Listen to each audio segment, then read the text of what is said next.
नमस्कार सगळ्यांना. जालना शहर हे बियाण्याची पंढरी, स्टील हब, व्यापाऱ्यांचं केंद्र म्हणून गेल्या काही वर्षापासून ओळखलं जात होतं.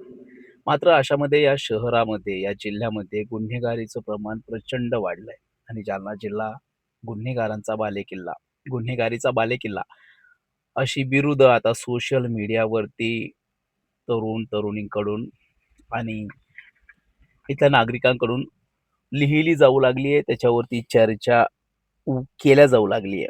हे दुर्दैवच आहे खरं तर. विषय आहे काल जालना शहरातील कलावती हॉस्पिटल समोर एका कारमध्ये एका तरुणाचा मृतदेह पोलिसांना सापडतो. विशेष म्हणजे मृतदेह सापडला त्यावेळेला या तरुण सागर दानुरे जो आहे त्याच्या इथे पिस्टलने गोळी मारलेली होती आणि दुसरी गोळी आरपार होती आणि दुसरी गोळी पिस्टलमध्येच अडकलेली होती. त्यानंतर मारेकऱ्यानं त्याच्या छातीवर, गळ्यावर वार देखील केलेले होते. मात्र प्रथमदर्शनी पोलिसांना असं वाटलं, पोलिसांचा असा अंदाज होता, की ही आत्महत्या असावी आणि तशा प्रकारच्या काल बातम्या माध्यमामध्ये पाहायला मिळाल्या. मात्र पोलीस अधीक्षक अजयकुमार बन्सल, अपर पोलीस अधीक्षक आयुष नोपानी यांनी स्थानिक गुन्हे शाखा पोलीस निरीक्षक पंकज जाधव यांना या प्रकरणाचा सखोल तपास करण्याच्या सूचना दिल्या होत्या आणि त्यानुसार पोलिसही कामाला लागले होते. पोलिसांनी या प्रकरणाचा अवघ्या 24 तासात छडा लावला असून या प्रकरणात जे काही वास्तव समोर आलंय हे फार धक्कादायक आहे, भयंकर आहे. कारण सागर धानुरे याची हत्या करण्यासाठीचा कट 15 दिवसापूर्वी रचला गेला होता आणि हा कट रचला होता जालना शहरातील कल्याण भोजने नावाच्या व्यक्तीने.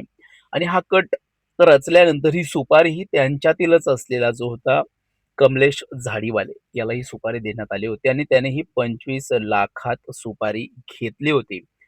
आणि याबाबत पण 15 दिवसापूर्वीच कट रचल्यानंतर परत काल सागर धानोरीची मध्यरात्रीच्या सुमारास जालना शहरातील अंबड बायपास रोडवरती हत्या करण्यात आली. विशेष म्हणजे ही हत्या करताना आत्महत्येचा बनाव करण्यात आला. मात्र पोलिसांच्या नजरेतून काही सुगावे सुटले नाहीत आणि त्याला लक्षात घेऊन पोलिसांनी तात्काळ तपास करत अवघ्या 24 तासात 2 आरोपींना ताब्यात घेतलंय. अटक केली. त्यांना आता न्यायालयासमोर हजर केलं जाईल. यातील एक संशयित आरोपी असलेला कल्याण भोजने आणि सागर धानुरे यांच्यात आर्थिक देवाण-घेवाण व्हायची, आर्थिक व्यवहार होते.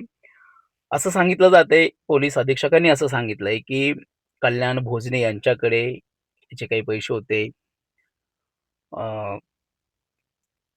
सागर धानुरेचे आणि त्याचा काही तगादा वगैरे होता आणि त्यांच्या व्यवहारातून सारखेच वाद देखील होत होते. मात्र याच प्रकरणातून कमलेश झाडीवालेला 25 लाखात सुपारी देण्यात आली आणि 25 लाखात कमलेश झाडीवालेनं 21 डिसेंबरच्या पहाटे ही हत्या घडवून आणली.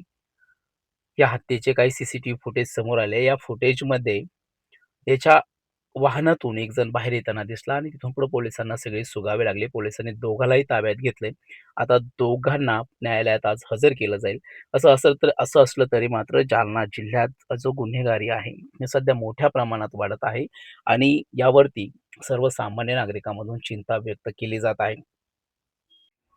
काल 21 डिसेंबर सकाळी कलावती हॉस्पिटल जवळ रोडवर एका गाडीमध्ये एका मृतदेह पोलिसाला सकाळी सापडला होता. याच्यामध्ये बुलेट इंजरी डोक्यावर होती आणि ते सगळा असा प्रायमाफेसी दिसत क्रिएट केलेला गेलेला होता सीन की सुसाईड असू शकते, कारण त्याच्या हातामध्ये वेपन होता जो खाली पडलेला होता.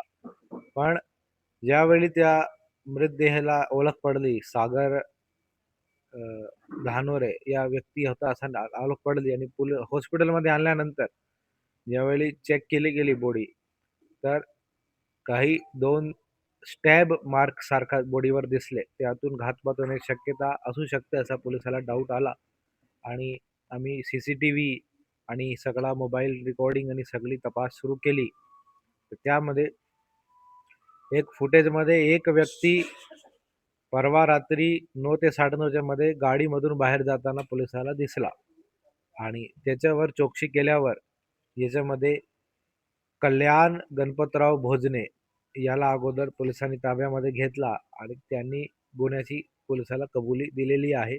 त्यांनी त्याच्यासोबतच त्याचा एक साथीदार कमलेश झाडीवाले असे या 2 लोकांनी मिळून हा मर्डर झालेला आहे, केलेला आहे. म्हणून ह्या दोघाला आता पोलिसांनी अटक केलेला आहे. घटना करणारा समक्ष कमलेश झाडीवाले हा होता आणि कल्याण भोजले हा पण या कॉन्स्पिरसीमध्ये शामिल होता. या गुन्ह्यामध्ये आता पोलीस कस्टडीसाठी आरोपीला घेऊन जाणार आहे पोलीस. तसेच कॉन्स्पिरसीचे कलम पण आम्ही याच्यामध्ये ॲड करणार आहोत.